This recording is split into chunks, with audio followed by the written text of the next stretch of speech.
अस्सलाम वालेकुम, मैं हूँ मिस्किन जी और आप देख रहे हैं प्रोग्राम खतरनाक। आज के खतरनाक प्रोग्राम में आपको यह बताया जाएगा कि आज के खतरनाक प्रोग्राम में खतरनाक तरीके से पाकिस्तान ने खतरनाक शिकस्त दी है इंडिया को, उसका गुरूर खाक में मिला दिया है।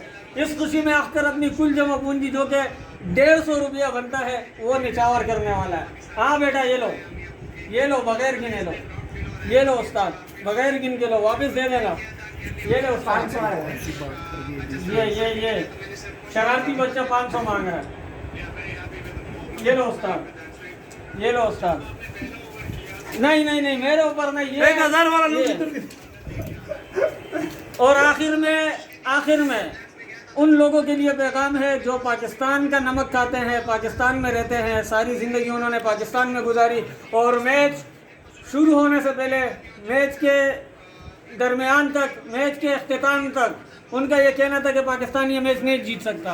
नमक हरामी कर रहे हैं। ऐसे नमक हरामों को मैं लानत नहीं देना चाहूँगा, क्योंकि लानत भी इनसे अगर मुआवजा किया जाए तो लानत भी जो है ना एक मुआवजा शब्द बन जाता है। हमारे सामने मुजस्सम लानत एक पड़ी हुई है, आप दिखाए नहीं कैमरा में। बहरहाल पाकिस्तानियों को बहुत बहुत मुबारक हो, पाकिस्तान जिंदाबाद। और एक और बात, बाबरी मस्जिद तबाह करने वालों को बाबर आजम का सलाम, जिंदाबाद।